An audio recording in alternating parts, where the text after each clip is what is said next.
Everyone keep eating as we are talking and learning, as we always do. Feel free to go back and get more food. And thank you, everyone, for coming.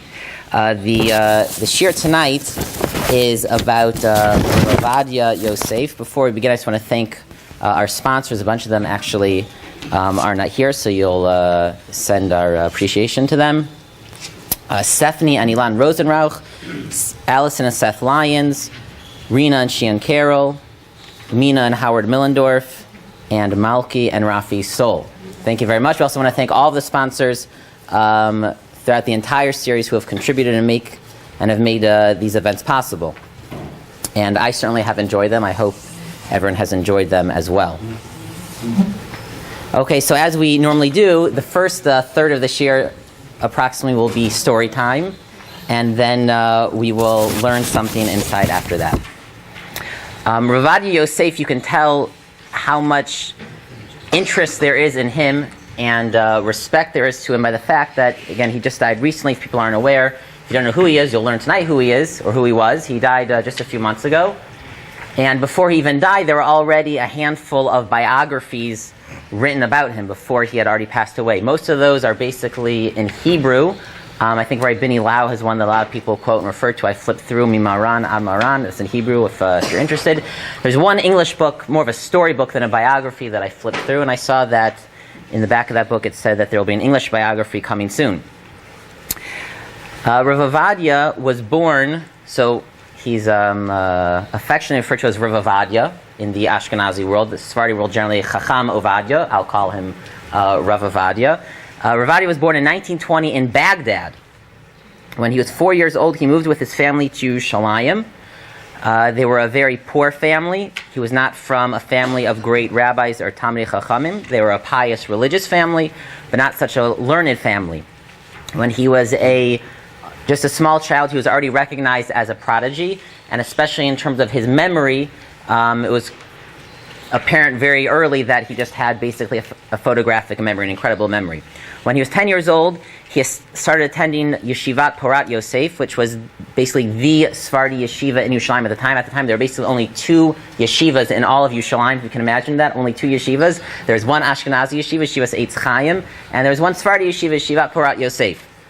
And the yeshivas back then would basically include elementary school, what we would call elementary school, high school, and beyond. So Rav Ovadia started learning that when he was 10 years old, and basically continued throughout his entire education there. His Rabbi was the Rosh Yeshiva, Rav Ezra Atya, which I'm embarrassed to say I never even heard of this person until I started looking into Rav Ovadia's biography, but was apparently an incredible Talmid Chacham and was a great inspiration to Rav Ovadia, and we'll come back to Rav Ezra Atya a little bit later. Again, he came from a very poor family. I read that for many, many, many years, he went to school every day with the same sandwich, which was 2 pieces of bread with some margarine in between. Again, back then, in the 1920s, 30s in Yerushalayim, poverty was widespread, and his family was part of that.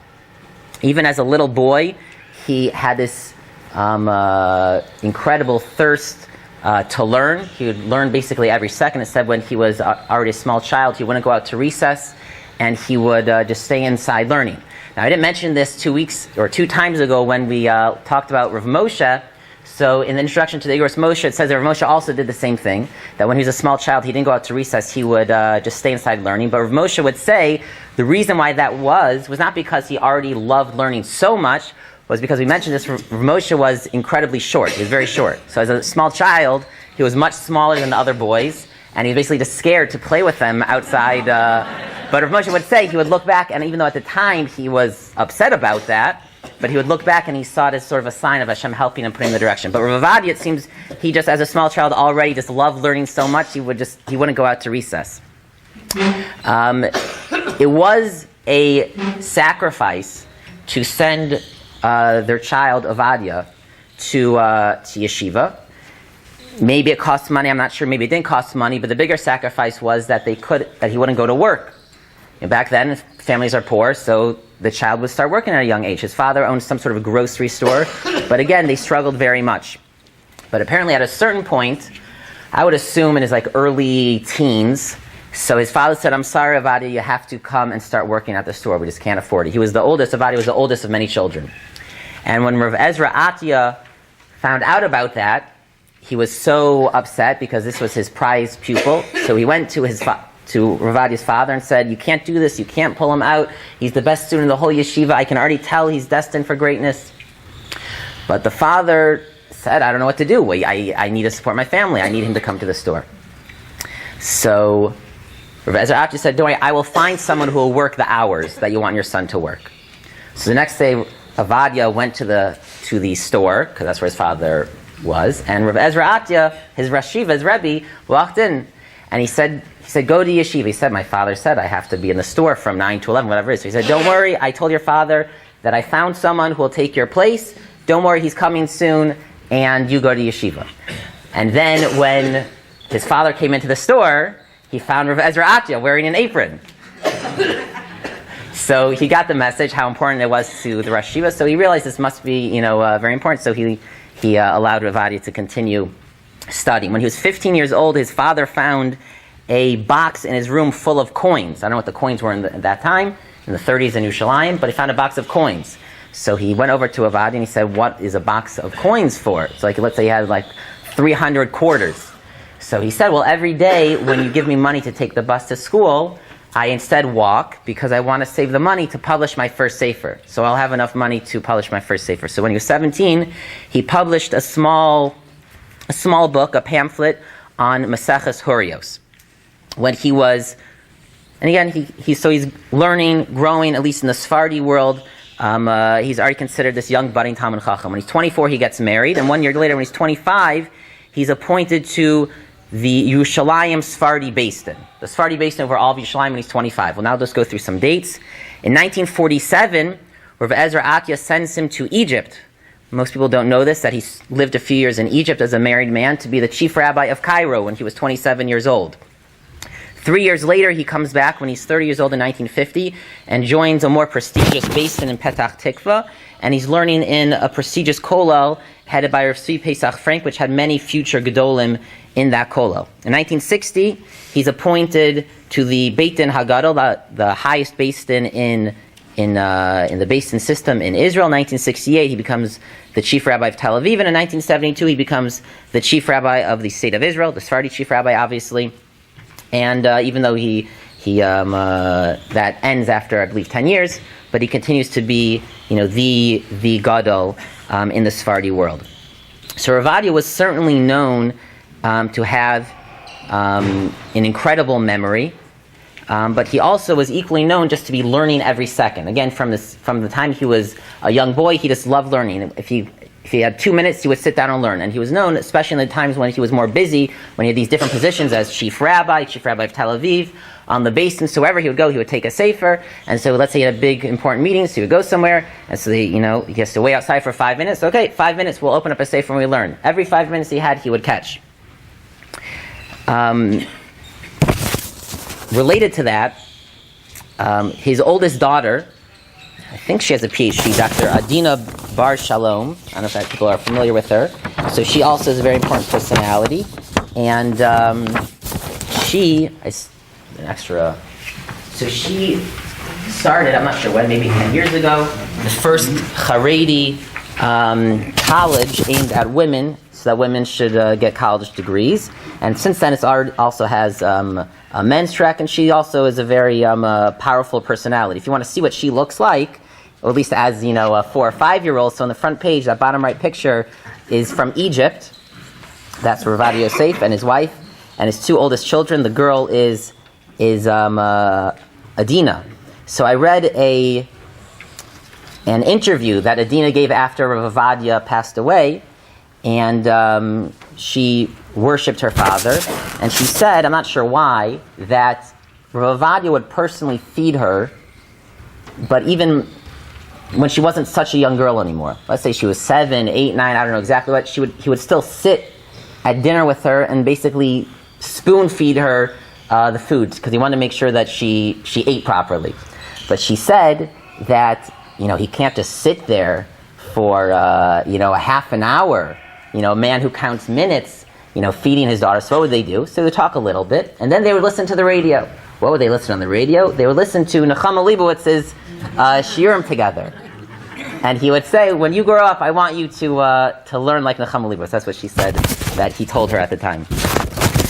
Again, he had a phenomenal memory, and both in terms of a photographic memory, in terms of books, but also in terms of people that he would meet. He was very much a bibliophile. He just loved books. He loved books, in particular Sefarim, and he didn't just buy them, put them on his shelves. He would read them from cover to cover, and he would remember what was in each one. He would remember the author of each one. He would remember where it was printed, the first time it was printed, the second time it was printed, and so forth.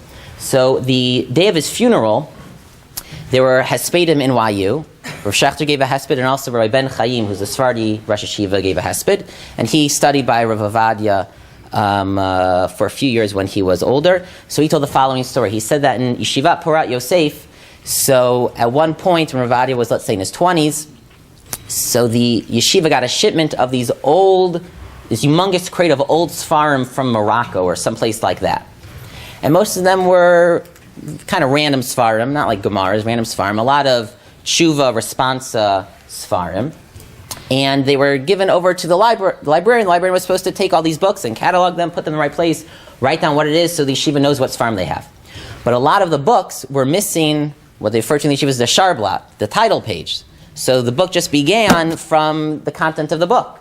So librarian, so some of them, like if it begins like, Me'emasai Koran Sakriya Shema, so okay, that one is Maseches Brachos. I could have figured that one out also. But there are a lot of responsa literature that just, there's nothing particular about the book. I mean, it just starts with a random question. I mean, there are thousands of teshuva Sfarim, and there's nothing particular of a question that it connects it to a certain author or, I guess we're talking about electricity, so it's from the last 100 years. But, so the librarian didn't know what a lot of these Sfarim were, who they were.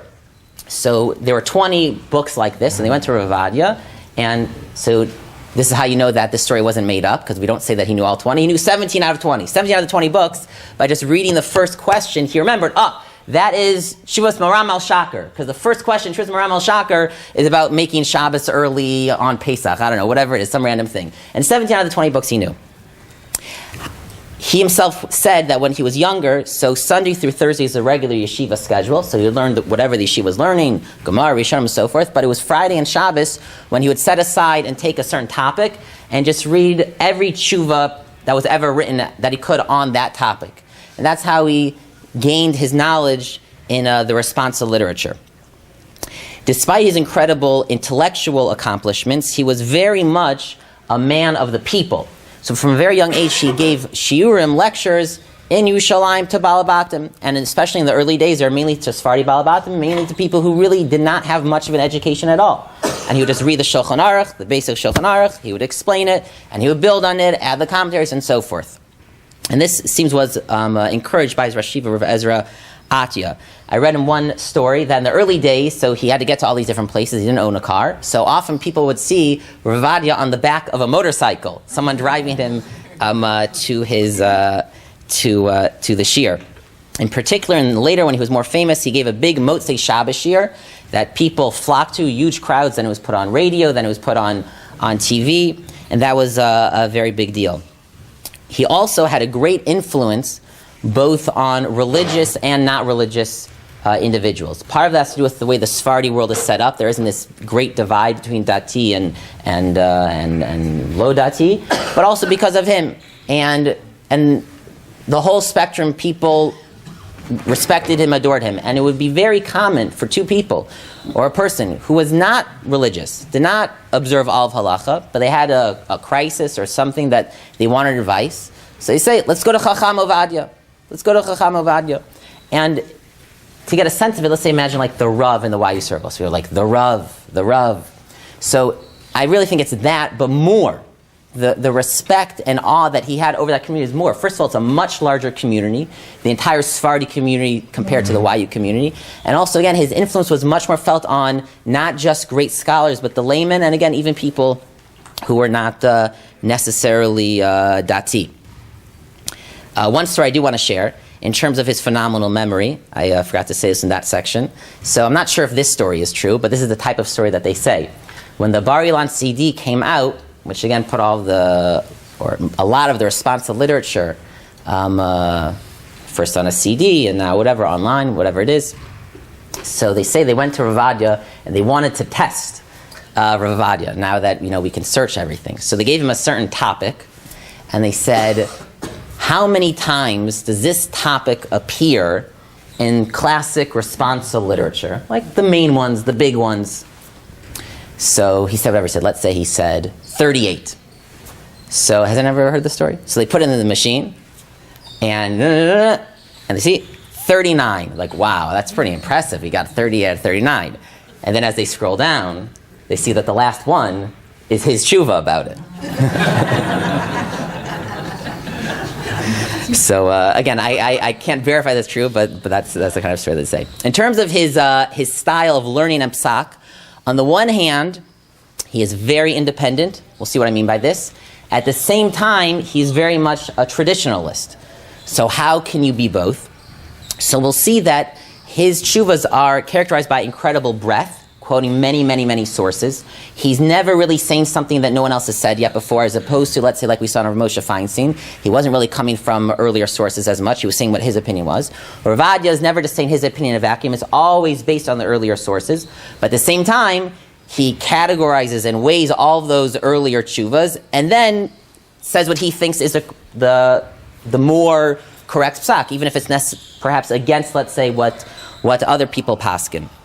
He also was very independent in the sense that he stood up for Sefardim and Sefardi Torah and Sefardi Psak. In the 1920s and 30s, so the Ashkenazi world kind of dominated the Sefardi world in Israel, especially just amongst the Rabbanim and circles of Rabbanim. So the Ashkenazi Rabbanim sort of, exerted maybe proportionally more influence than they should have. And so Rav Ovadia sort of started pushing back against that in many, many ways.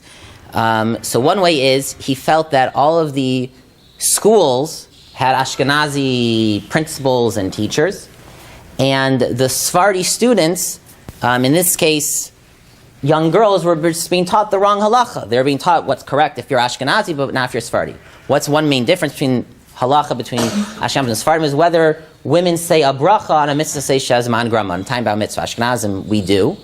But, or Ashkenazim do. I shouldn't I am Ashkenazi, but, we love everyone. But Sefardim don't.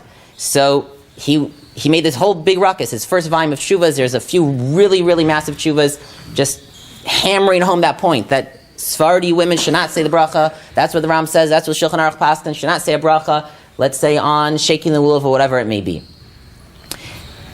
Along these lines, there's a story. Adina Bar Shalom, Dr. Bar Shalom, said this story that when she was a young girl, she went to school, and she brought with her the Sefardi sitter. And I guess the teacher never even seen this thing. So, and she's also just not saying some of the things. I think Rav Ovadia actually paskins that women don't say Birchos Kriya Shema, the bracha part of Birchos Kriya Shema, which is interesting. And so so she's not participating exactly of what the class is up to. So the teacher gets very upset. Adina, she could have been 10-year-old girl. Adina, why are you not davening? And then she said, because my father says you're not supposed to say that part. Not say that part. It's like if you're actually, you've never heard of it. What are you talking about? And what are you even davening from? What is that sitter? So she shows it to him. What is this? And then she said, well, who is your father anyways? So she said, my father is my posek. And then she just was this very strong personality as well. And she stood up for what her father taught her and what was correct. Another example is in the early 1950s when he was on the Petach Tikva Beis Din. So previously, a little bit of background information, there's a mitzvah of yibum. If unfortunately a man dies without children, so if he has any brothers, there are two options. The man can either perform yibum, meaning marry his brother's widow, or chalitza, which is the process of separating the two if he chooses not to perform yibum. So there's a machlokes in the Gemara already, which is preferable, yibum or chalitza. And there's a machlokas how to paskin. Ashkenazim, we paskin, chalitza is preferable. That's what the Ramah says in Shulchan Aruch. But Rav Yosef Karo paskins that yibum is preferable. But Rav Uziel and Rav Herzog in the beginning of the state made sort of a declaration, we don't do yibum anymore. Ashkenazim, Sefardim, we don't do yibum anymore. So in the early 1950s, when Rav Ovadia was still in his early 30s, a case came before him involving yibum at Petach Tikva, and it was Sefardim. And the two individuals wanted to do yibum. Listen, we don't force them. If they don't want to, then they do chalitza. But they want to do yibum. But the chief rabbinate had already said, we don't do yibum. So Rav Ovadia said, what is it? You can't paskin, we don't do yibum. The Shulchan Aruch paskins that it's a mitzvah, it's preferable if they want to do it. That's what we're supposed to do. Chief Rabbi can't erase what Rav Yosef Cairo paskind. So he said, do yibum. And that caused a big uproar at the time. He was not only very fierce in terms of standing up for Sefardi halacha, but even within Sefardi halacha, he made some strong stands. He very much felt that Rav Yosef Cairo, the Shulchan Aruch, is the authority that the Sefardi world accepted, and we follow his psak. Whether it's lenient, strict, we follow what he says. But since Rav Yosef Cairo, so other Sefardi poskim had begun to deviate, for whatever reason, from the Shulchan Aruch. I would say generally to be strict, but also sometimes to be lenient. And the most prominent posek, I would say, who did that was the Chida, Yosef Chaim David Azulai of Baghdad, who was also incredibly important Sefardi posek for Sefardim. But Rav Ovadia pushed back against the Chida because he felt he deviated too much from the Shulchan Aruch. He said, we follow Maran Beit Yosef, and that's what we do. And even when he was younger, some of the early shirs that he gave to Balabatim were Chida Shiurim Ben Ishchai, which is like frashon, like a Mishnah Brura shir. So you teach them Mishnah Brura, so to speak, the parallel. But maybe every shir he would say, but this psak I disagree with, you shouldn't do that. And people were, because the Shulchan Aruch says not like that. We should go back to the source, to Rav Yosef Cairo. And people thought, who is this, relatively young kid? He was in his, let's say, mid-20s. So they went and they complained to Rav Ezra Atiyah. He said, what is your Talmud doing? He's, he's passing against the Chida. He's 25 years old. And Rav Ezra Atiyah, though, stood up for him and said, no, he's worthy to argue on the Chida. In the interview I read with Dr. Bar Shalom, she said that in the early days they published pamphlets, just like staple pamphlets of those shiurim, those early shiurim, and they were burned. People were so against it that they would burn it. But basically, at the end of the day, Rav Ovadia won. There's a lot more to talk about Rav Ovadia, but we're going to just one more point because we have to actually learn something tonight. Rav Ovadia in general was a makel. He was lenient. I don't say that in and of itself as a praise, but it is praiseworthy that he was lenient when he thought that was correct, despite pressure to not be lenient. He thought that's what was correct, and so that's what he said. Listen, if you think what's correct is to be machmir and people are going to be upset, so it's also praiseworthy to have the courage to say that. But he generally was a makel, and he had the courage to be makel when others were not. In particular, when it came to aguna, mamzerim, personal status, shilas, he himself would say that he would work harder to try to be makel. And one thing he would do, we'll end with one story about an aguna, but one story now as well. One thing he would do when an aguna shaila would come to him, so he would just stop whatever he was doing and just work on that shaila. So even though, let's say, there was a regular shir that night, or let's say, I don't know, he's lots of things. So he could wait till the next day. It's going to change the person's life if you wait one day, but no. There's a aguna shaila in front of him, he sits down and that's it. He doesn't do anything else. Everything else is canceled. So I read one story one time, his family was having a get-together to commemorate his mother's yortzeit. Rav Ovadia Yosef's mother's yortzeit. His father was still alive, his father was there, all of Rav Ovadia's siblings were there, and whatever they're going to do, they're going to have something for the yortzeit for his mother. So they're all there. At this point, he's pasking a guna shaila, so at this point he's probably pretty, he's older. His mother's not living, and Rav Ovadia's not there. So they try calling him, they can't get through, whatever it is, so they're waiting a while, and they feel kind of bad, starting with Rav Ovadia Yosef. He was already this great Rav. But the father of the family, his father said, listen, he must be just doing something very important. I'm sure something just came up, so we should just do whatever we're going to do without him. And so they did, so they had the commemoration, whatever it is. So afterwards, they found out what happened. That morning, an aguna shaila came before him. So he said, okay, that's it. We don't do anything else. And even though it's his own mother's yortzeit, again, for his own mother's yortzeit, he could have gone for an hour and come back and finish the teshuva, whatever it is. But no, that was his practice. If that's the question that's in front of him, so then he just doesn't do anything else. In terms of his published teshuvas, he has two main collections. The first collection is entitled Yabia Omer, which is what we'll be seeing tonight. That's the collection of more complex teshuvas. And he has another collection called Yechavadas, which are teshuvas that revolve more around everyday matters, Shabbos, Tefillah, Yantiv, and those are actually based on his shiurim that he gave either on the radio or different places. But Yabia Omer, this is from the 7th volume of Yabia Omer, there are 9 volumes of Yabia Omer, are again the more complex questions. I photocopied in front of you the entire teshuva. Don't worry, we're not nearly reading all of it. And I would say this is an average to slightly shorter than average teshuva, and some are much, much longer than this. You could have a teshuva that's 5 times this length easily. Okay, so let's begin the teshuva. It's not a famous teshuva, but I think we will be able to use it to highlight some of the characteristics of Rav Ovadia. Okay, Siman test. Does everyone see that? It's on the back of the first page. Sheila tshuva mikvod harabanim hagonim chavrei beit hadin b'Tel Aviv. So this is a question that was sent to him by the Tel Aviv Beis Din. He was a chief rabbi. A case came before the Tel Aviv Beis Din. It was obviously a complex case. We'll see they themselves gave their own opinion, but then they sent it to Rav Ovadia to see what he would say. This is the question. It's an interesting but a bit of a complicated case. But we'll read it inside because it is interesting. Sheila, habachura, Aleph Zayin, some young woman, Bali l'rashem l'nisuin ima bachor Yudshin. She's coming and wants to get married to this young man, Yudshin. Names are obviously not included.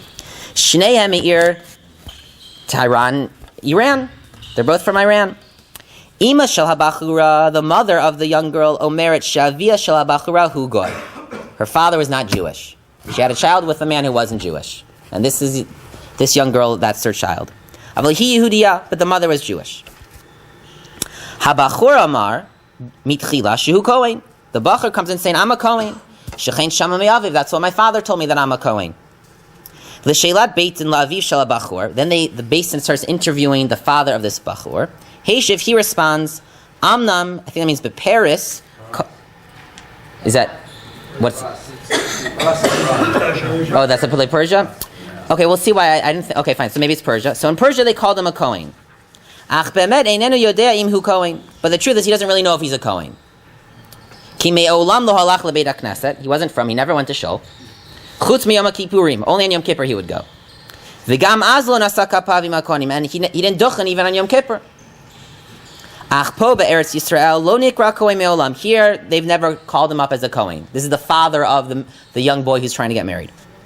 To a further question, Heishiv, he responded, Shlo asa pidyon haben libno habachor. He didn't do a pidyon haben they said, did you do a pidyon haben for your son? Because if you're a kohen, you wouldn't do a pidyon haben. So he says, no, I didn't do a pidyon haben. Why? But kibiran lo osim shum davar leben chutz mi brit milah. No one did pidyon haben. No, I don't know. That's what he said. So he didn't do it, but that's not really a proof that he's a kohen either. Valko panim hu lo yodea klal im aviv haya kohen. And the truth is, he says, I really have no idea. Eid echad meidata parasim b'shem kufhei heyid. Someone from, I guess, his community in Iran testified. Shu makirat ha'orim me'iran. He remembers the parents, maybe I guess the grandparents. V'yodehu shenim kohanim. And he said they're not kohanim. Sometimes they would call someone a kohen as just an honorific title. So that's where the confusion began. The grandfather was a very important person in the congregation. And then the bachur, I guess he's starting to realize that if he's a kohen, there's going to be more problems. He said, actually, yeah, I don't think I am a kohen. And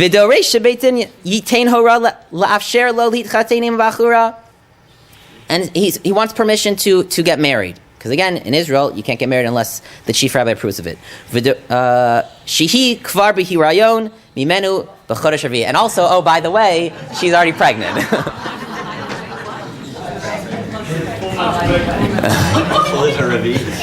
Yeah. So that was the question. Now, okay, so let's just simplify the facts a little bit. Okay, the young man might be a kohen. There's some complicated story. He originally walked in saying he's a kohen, but then when the Beis Din started looking into it, it seemed a lot more fishy.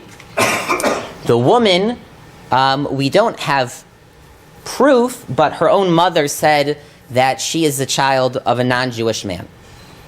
Now we'll see the Shulchan Aruch Paskins, we're going to get into this a little bit more, so the Gemara, these are ancient arguments. What is the status of a child when one parent is Jewish, one parent is not Jewish? So we all know that it all depends on the mother, right? If the mother's Jewish, then you're Jewish.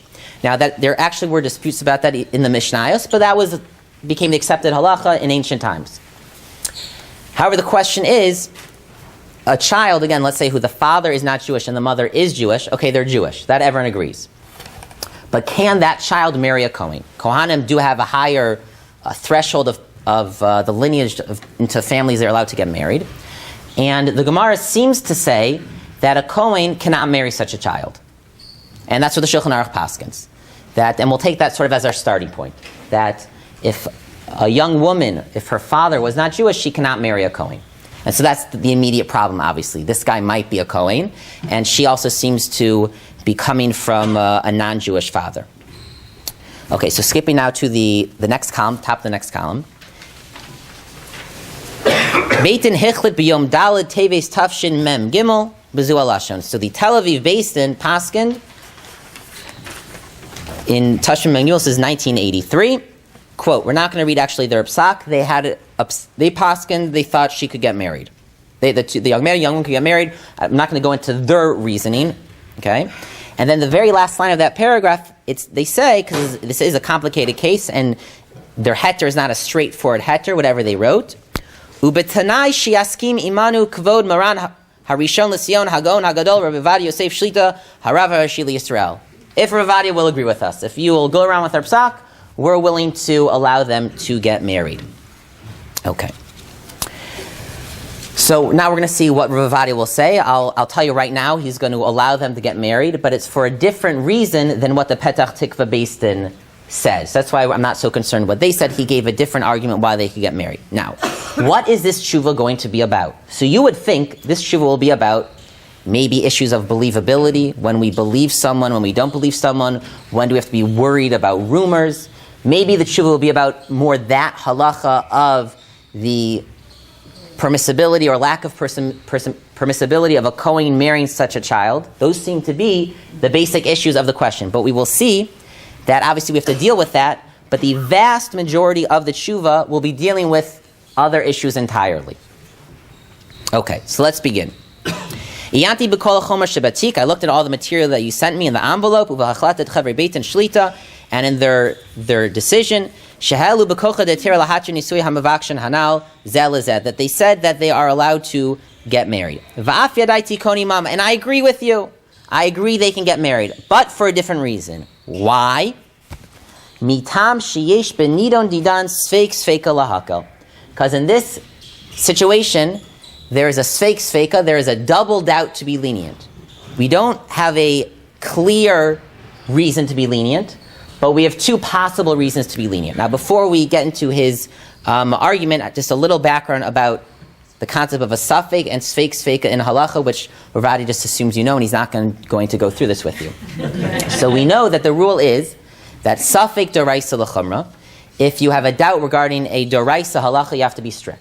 So if you have two pieces of meat in front of you, one was shechted, one was not, then somehow they get confused. You don't know which one is which, so you can't eat one and say, well, I don't know for sure. No, if you're unsure and you're dealing with a deraisa halacha, you have to be strict. But safek deraban and lakula, if it would only be a rabbinic prohibition, so then you can be lenient. So whatever, you can think of some rabbinic prohibition. You're not sure about the laws of muksa. You're not sure, is this muksa, is this not muksa? So if there's a way to find out, you have to find out. If there's a rabbi to ask, you have to ask a rabbi. But if you're stuck, somewhere you're not sure, okay, so you can be lenient if there really is a doubt.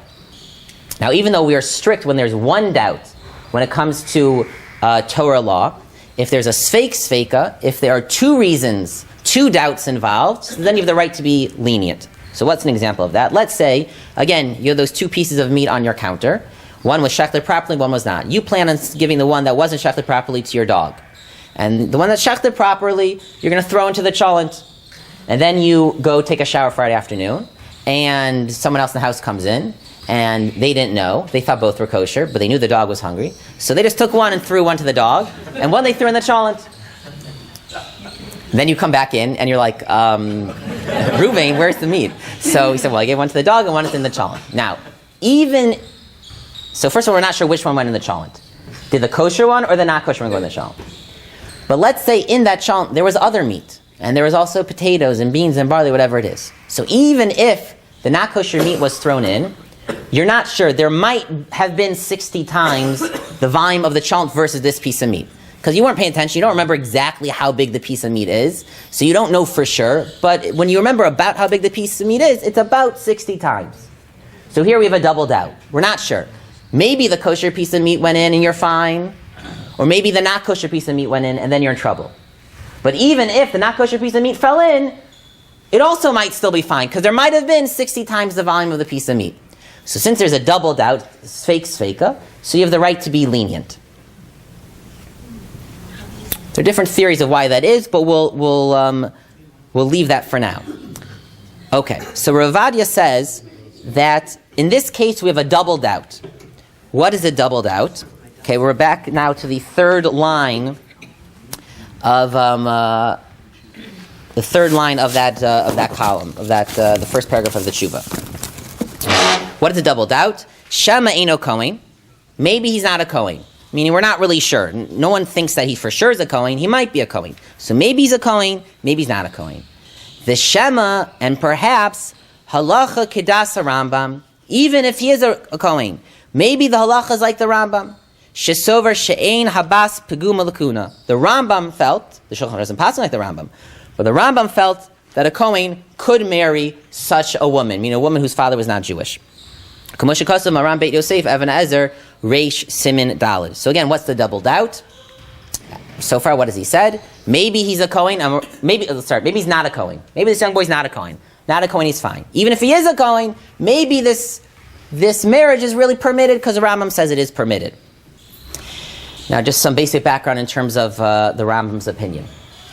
The Gemara seems to say quite explicitly that a child, a woman, whose father is not Jewish cannot marry a kohen. The Gemara basically says that, and the Gemara does not record explicitly an opinion that disagrees. The Rif is the first one to bring it up, and the Rif says, an early commentator in the back of the Gemara, he's before the Rambam, Rif says, there are two traditions, whether a kohen can marry such a girl or not. And I'm not sure. It's a suffix, the Rif says. The Rush and most Rishonim say, what is the Rif talking about? What is the doubt? The Gemara says explicitly it's forbidden. But the Rif apparently had a doubt. And not only did the Rif have the doubt, the Rambam seems to have actually said absolutely it's permitted. There's a bit of a machlokas how to understand the Rambam, but the simple understanding of the Rambam is that it is permitted. So how do we understand the Rambam? The later commentaries explain that after the Gemara says a kohen cannot marry such a woman, then the Gemara later has a story. The Gemara says that such a person, meaning whose father was not Jewish, came in front of a certain, I think it was Rav Yehuda. And the person was complaining, no one's willing to marry me because, some for purely halachic reasons perhaps, but others just not for halachic reasons. They just don't want to marry someone whose father was Jewish, who wasn't Jewish. So Yehuda says, well listen, either you have to stay here and find someone who's willing to marry you here, even if it wouldn't be necessarily your ideal choice, or go somewhere else and don't tell anyone. That's what the rabbi said. So the commentators asked, well, how could he give that advice?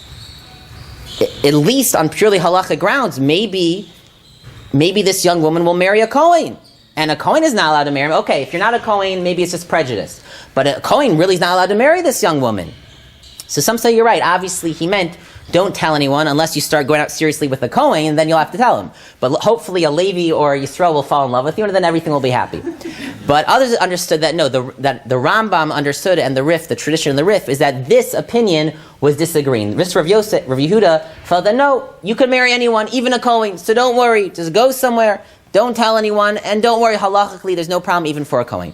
So that's why the Rambam apparently understood the Gemara that way, and held that therefore there's no problem. But the Rambam, again, the vast majority of Rishonim do not hold like the Rambam. The Rambam is really a das yachid. He's a very minority opinion. Really, he's a sole opinion. And the Shulchan Aruch does not pass in that way. But Rav Ovadia says, double doubt. Maybe this boy's not a kohen, and even if he is a kohen, maybe the Rambam is correct. Now, before we go further, so again, this is very typical of Rav Ovadia. One of Rav Ovadia's main tactics to be lenient is to create a sfeika. This is like, this is in his toolbox. It's clear one of the first ways he approaches the problem is, let's see if we can make this into a sfeika. Because we can make it into a double doubt, then we're good. Now, everyone else also agrees that there's a concept of a sfeik sfeika. Rav Ovadia didn't make this up. But again, they're just different approaches, and this is something that he utilized a lot. And we'll see part of the reason why other people do not utilize this as much is because it is, sometimes sfeik sfeikos are obvious, and it's clear why you could be lenient. But we'll see, as in this case, the rules of sfeik sfeika are very, very complex, and you have to know them and know how to apply them. Okay, so let's continue now in the teshuva, and we'll see why there's a lot more to talk about, and the teshuva doesn't just end right here. Let's go to the underlined line, va'afal pi. Va'afal pi shemaran ha-shulchan aruch pasa kedas harash shehabas peguma lakuna. Even though the Shulchan Aruch paskins, not like this Rambam, that such a woman cannot marry a Kohen. And again, especially to Rav Ovadia, the Shulchan Aruch is like the be-all, end-all. So that's like a really big deal. For everyone it should be a big deal, but for Ovadia it's a super big deal that the Shulchan Aruch paskins that such a woman cannot marry a Kohen. But again, there was a Rambam who felt that it is permissible. So he says, Yedua haskamas hacharonim da'avdinan sfeik sfeika af negedas maran. But the achronim hold, the general tradition was, that you're right, you can't go against the Shulchan Aruch.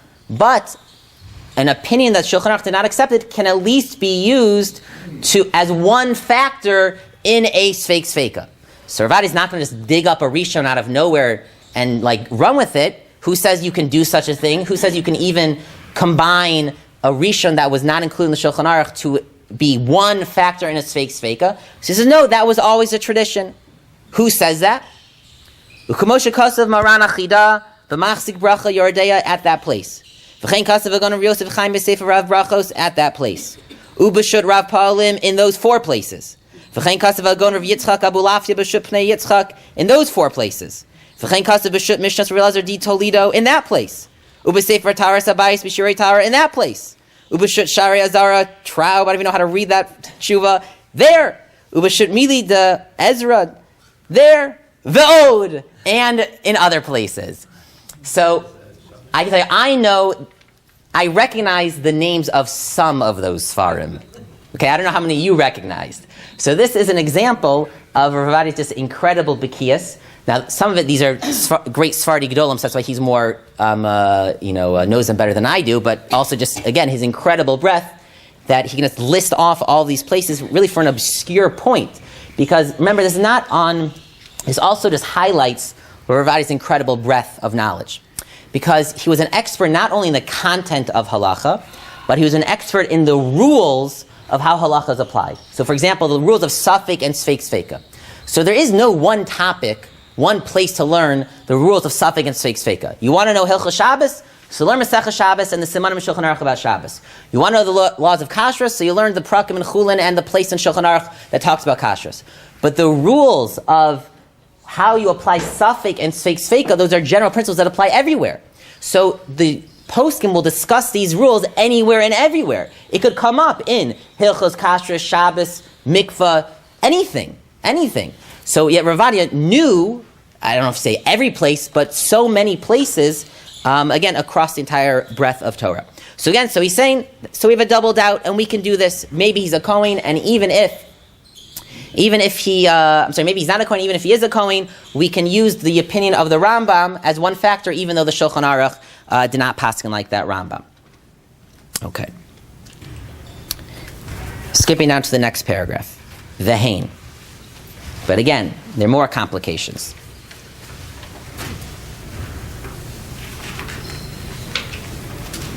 Hein emesh yesh lahar mimash kasav biurei hasmag behilchos Megillah. But we have another problem on our hands. And the Smag there writes the following point. He says, the commentary on the Smag, which is an early source, he says that we don't always apply the rule sfeik sfeika. We only apply the rule sfeik sfeika when both doubts relate to one object or one person. So let's take our pot case. Both doubts involve the pot.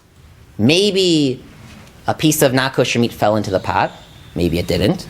And even if it did, maybe the pot has 60 times the volume of that piece. Both doubts revolve around the pot and the contents of the pot.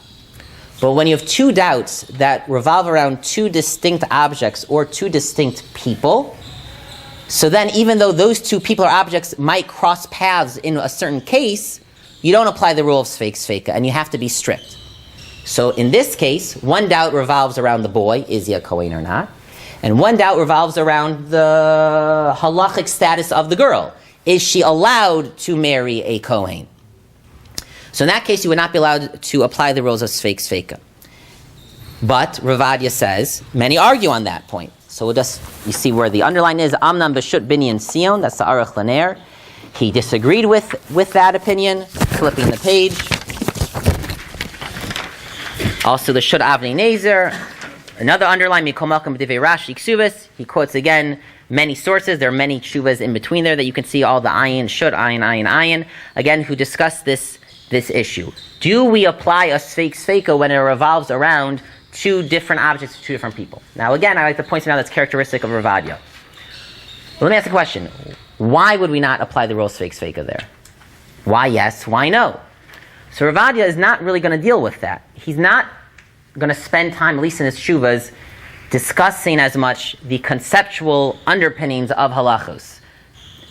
He's focused on the practical halacha. There are these gedolim who said you can't apply sfeika in that case. There's some that you cannot. I don't doubt he didn't understand it, but that's just not what he spent his time working on. Now, just the way I would explain it is, we only have the right to be lenient when you have one case in front of you and there are two reasons to be lenient in this case.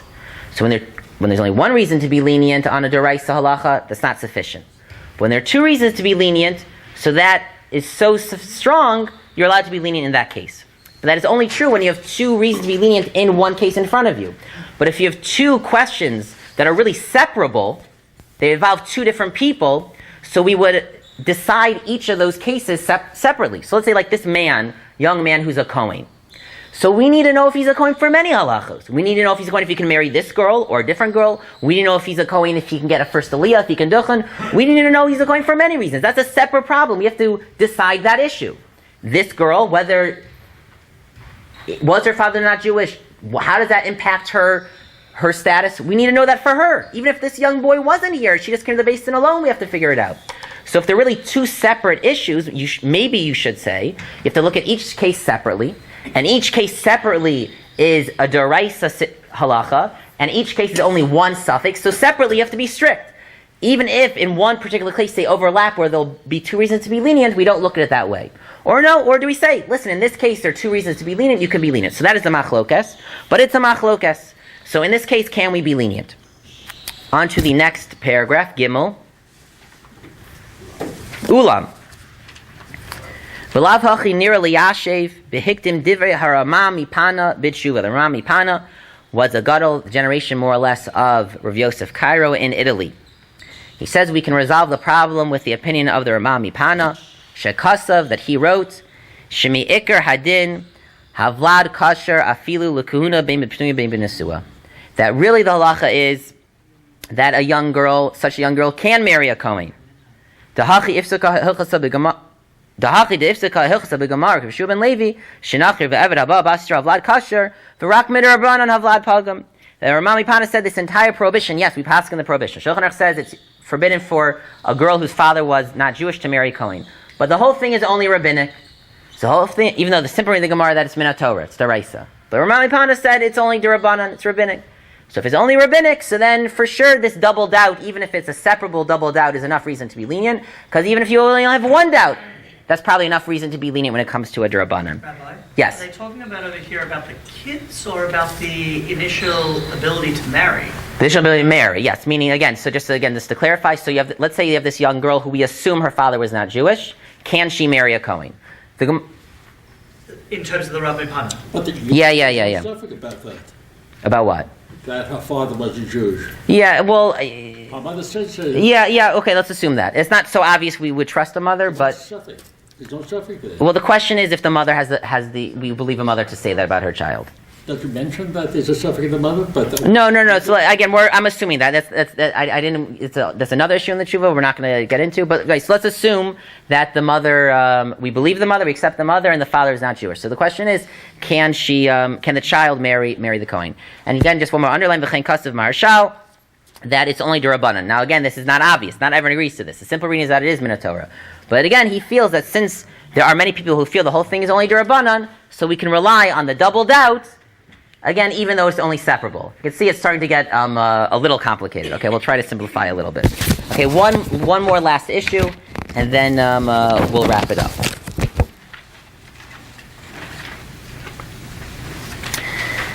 So if you skip a whole column to the bottom of the left column on that page, Shin Lamed Ches, where the hay is,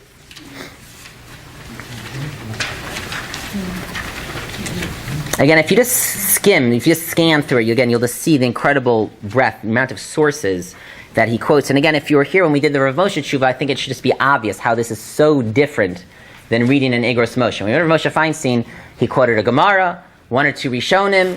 He had his own question from a different Gemara. He says, therefore, this must be true. 1, 2, 3. This is what I think, and that's it. And Rav Ovadia, again, is just so different. But again, like any field, there are different styles of how people approach problems. So starting from that, hey. V'anochi haroel agon Rabbi Shmuel mitalon. I've never heard of this person. Rav Ovadia says, I saw a teshuva to this gaon, b'shut avodas Hashem.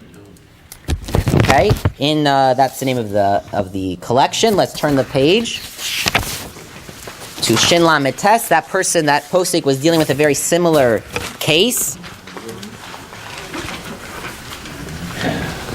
And in the fourth line, towards the end of that line, that posik said, here we cannot be lenient because of the double doubts. Eino suffix shakul.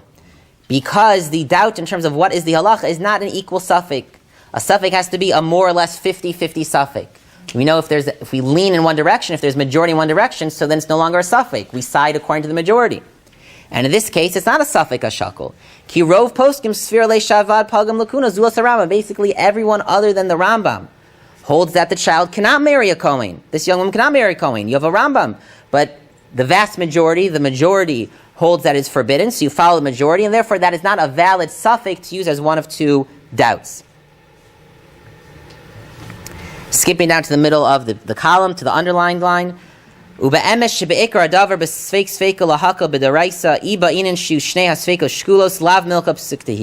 truth is, it is not so clear if that is true. If the two doubts, again, what is the issue right now? When you use a doubt to be lenient, does it have to be a 50-50 doubt? Or it can even be a doubt where it's, 70-30, 80-20, or even 90-10, and use that 10% as one factor to be lenient when you have two factors to be lenient. So we're not going to see the Tosfos inside. There's a very famous Tosfos in Ksubas Daf Tesam Aleph that says both must be equal. Both must be equal. And in Siman Kuf Yod and Yordea, that's in the laws of Kashrus, when it's dealing with cases like what I was talking about, a piece of meat falls in, you're not sure, a lot of complicated sfeikos. So the Shach is one of the classic, most important commentaries on Yordea and Shulchan Aruch, has what his Klalei Sfeika, his general principles of Sfeika. Because again, as you see, Sfeika is a very complicated topic. There are a lot of different factors. So the Shach there paskins like this Tosfos that both doubts have to be equal. Now if you go to the top of the left column, where the underlined line is, Vihine gam b'shut kol Eliyahu, against someone who Hikshal mashikasav Shach. He disagreed with the Shach. Shedafka kisheshnei asfeika shkulam mahani sfeik sfeika lahakal. The Shach had said both have to be 50-50. And the Kol Eliyahu said no. However, to the next underlined line, v'chein kasav v'chikrei leiv, sherov gedoli haposkim sfir lahem she'ein lahatrim mitam sfeik sfeika b'safek she'eno shakal. Rav Ovadia admits that most opinions, we'll stop here, let's just review where we're at right now because it's not a critical point. Rav Ovadia says most opinions are that to be lenient by a deraisa halacha because of sfeik sfeika, when there are two doubts to be lenient, both doubts must be 50-50. Whether it's a doubt in the physical reality, did the piece of meat fall in or not, it has to be more or less a 50-50 suffix. And if you're going to combine a halachic doubt, meaning a dispute, it has to be at least a more or less equal machlokas. It can't be everyone against someone. Even if that someone is the Rambam, you cannot. And if so, we're stuck. Then we have no heter. If we can't use the Rambam, we don't have a sfeik sfeika, and these two people cannot get married. Dun dun. Okay, keep reading. Ulam. Marana Shulchan Aruch. Rav Yosef Cairo will come to save the day. Ulam Marana Shulchan Aruch in Yoredeya Siman Kuf Chavtes. This is in the laws of Stam Yenam and Yain Nesech and Yain Akum, meaning the laws of wine and what Jews and not Jews are allowed to handle, that the wine should still be kosher. So again, he's now going to solve the problem of whether or not these two young people can get married based on a psak of the Shulchan Aruch regarding the status of kosher wine. Okay? So again, you have to know this. You can't know to look that up. You just have, there's no manual that says, if a couple are coming to get married, look in the laws of Yain Nesach. It just okay, so what does the Shulchan Aruch write there? The Shulchan Aruch writes, Ula Maran Shulchan Aruch Yardeh V'Zelashana says as follows: Ganavim shenichnasu lamertafu pischu chavios yain. Thieves break into your wine cellar and open up all of the wine. So not only do they steal whatever they stole, your wine might not be kosher anymore. So the Shulchan Aruch writes as follows: Imrov ganvei ha'ir akum. If the majority of the thieves in the city are not Jewish, aser. So your wine is forbidden because it was non-Jewish thieves. Next words are kind of hard to read. Vim ruban Yisrael. But if most of the thieves in the city are Jewish, so then mutter. So you're fine because you can assume that a Jewish person broke in and the wine is still kosher. Right? They were real. Okay, fine. Uba makom. But the Shulchan then writes as follows: Uba makom shiragil latzniya mamon b'chavios. But when it's normal in that place that people hide their money between their barrels of wine, you leave them there. Even if the majority of the thieves are not Jewish, your wine remains kosher. Why? They didn't care about the wine. They were just coming for the money. They know you hide your money down there in the cellar.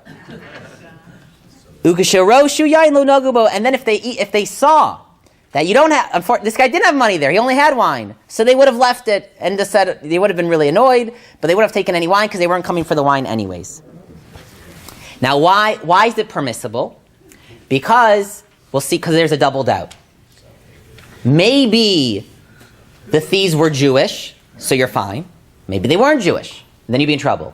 But even if they weren't Jewish, maybe they didn't touch the wine because maybe they were just coming for the money. Okay. Because of a shach, but the shach there asks, that's the Torah also writes what the Shulchan Aruch says. But it's difficult. Why? He says because the Gemara says it's permissible because of sfeik sfeika. And Rashi on that Gemara says one suffix is maybe the thief was Jewish, maybe it was not Jewish because there are basically the same amount of Jews and non-Jews in the city. So the Shach says, but if majority of thieves are not Jewish, the Shach writes, well then that doubt is already settled. If the majority of thieves are not Jewish, you assume the thief was not Jewish, and you only have one reason to be lenient. Maybe he didn't touch the wine, and one reason is not enough. So the Shach says, I don't understand how the Shach could be lenient even when the majority of thieves are not Jewish. Is that clear? Should I say that again? No, it's fine. Is good? It's good? Okay, well, I'll say it again one more time very briefly. The Shulchan Aruch says you can be lenient even when the majority of thieves are not Jewish, because maybe the thief was Jewish. Shach says, what do you mean maybe the thief was Jewish? If the majority of thieves are not Jewish, they're not Jewish. So Rav Ovadia says, what do you see? The Shach, that makes sense, because that's what the Shach wrote in Siman Kuf Yud, that every doubt has to be 50-50, and if you don't have a 50-50 doubt, you can't be lenient. But Rav Ovadia says, but apparently you see, even though the Shulchan Aruch doesn't really spell this out, that this is reasoning, but apparently you see that the Shulchan Aruch of Yosef Cairo was willing to be lenient even when one doubt wasn't 50-50. If you have one true 50-50 doubt, and another doubt, even if it's not a 50-50 doubt, that's sufficient to be lenient. So we're going to more or less stop there, because just for time reasons. But just to put everything together, we're going to read one more line inside on the very last page to show his independence. So again, Rav Ovadia is mekel, he's lenient. Fundamentally, why? Because he says there's a sfeik sfeika, there's a double doubt. Maybe the boy's not even Jewish, so we're fine. Even if the boy's Jewish, maybe the Rambam was right.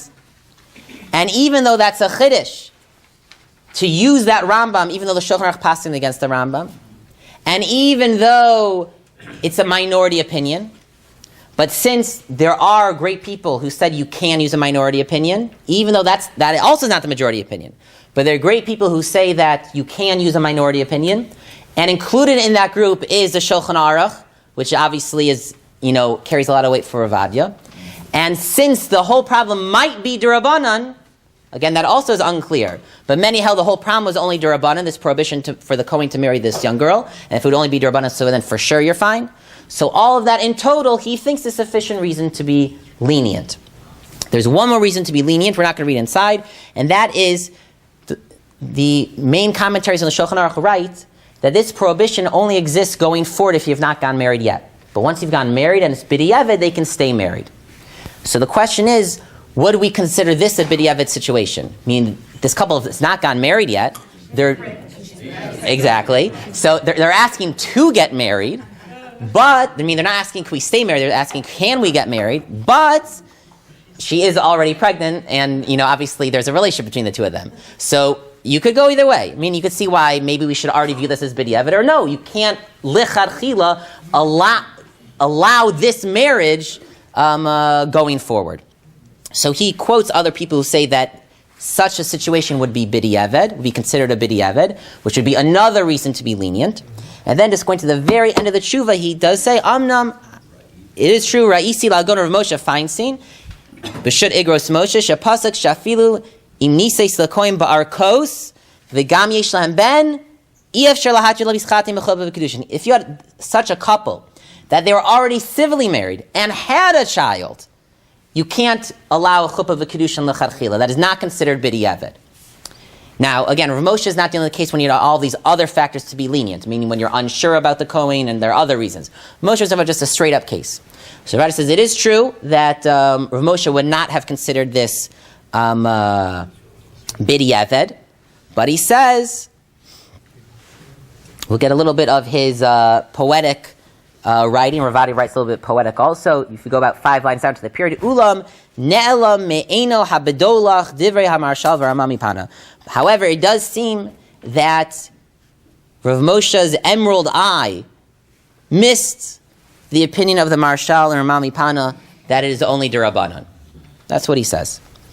And therefore, skipping 2 lines, and the line V'im came b'chiyagav, in our case, Shem Mekusharm Zelazeh, they're already, they're in a relationship. V'nolam ben, Ukimat she'if, I don't think the son was yet, but I don't know. Ukimat i'afshar she'ifridu zamizeh, it's going to be basically impossible to separate them. Yesh malkum letzadi lahakol karas agon, harishon letzion, someone who had quoted earlier. So we have the right to be lenient. Va'al kol panim, and certainly benito dinan in our case, she'esh sveik sveika lahakol, you have a double doubt to be lenient. V'gam, here he says, v'gam karv levade shina kohen, he thinks it's actually more likely he's not a kohen. Nearly she'esh lahatir lahem linasi zelzeh, la'achar hatzaras avasus avahut, mean make sure that the right the people who they say they're their fathers are really their fathers. Shimenu hi hara, mean to make sure that she really is pregnant from this guy and not pregnant from another guy. That's what he's saying. And also to make sure that they actually still are single, that none of them are already married. And that is my opinion. So that is what he passed. So again, this is a very typical teshuva. It's not like a famous teshuva, but very typical, and you get a sense, I think, of who Rav Ovadia was and his style in writing and what he tried to do. I will just conclude with one story, which is how we normally conclude. I heard the story, I didn't read it, but I heard the following, that Rav Ovadia had different health issues in his lifetime that actually is just not everyone knows. That's why he wore sunglasses. He just, people think it's part of his chief rabbi getup or something. But he had, I don't know exactly what, he had eye problems. So he had to wear sunglasses. But also he had heart problems. So apparently one time he had a heart attack. He just had a heart attack. So his son drove him to the hospital. They get to the hospital and they say, yeah, you had a heart attack. And they say, I don't know if it was a pacemaker, we need to do something immediately. Let's say it's a pacemaker. We need to put in a pacemaker immediately. So Ovadia says, I'm sorry, I cannot. So I say, we need to put in a pacemaker immediately. He says, fine, I'll come back in 6 hours. In 6 hours, you can put in a pacemaker. Aguna was waiting? You're very, very good. But it's going to be a little better. It's going to be a little better than that. So at the time, they didn't know. We know. I shouldn't have told that first story. I gave away the punchline. So he goes home, and he goes into his study. He does whatever he does. And he comes out. He says, okay, I'm ready to go to the hospital. So his son is now the chief rabbi. And if it was that son, Rav Yitzchak Yosef is the chief rabbi now. So he asked him, what did you need to do? So he said, it wasn't a guna shaila. And he said, I was worried, they're going to put me under general anesthesia, and it's a surgery, and it's not simple. And I was worried that chas v'shalom, maybe I die. And I was worried that if I would die, maybe there's no one else in the world who'd be able or willing to be matir the saguna. So I wanted to make sure that I would finish my teshuva before the surgery. So you see, like all of our gedolim, their intellectual accomplishments and achievements are incredible, but their greatness in their spirit matches whatever they accomplished intellectually. And it should be inspiration for all of us. Thank you very much, everyone.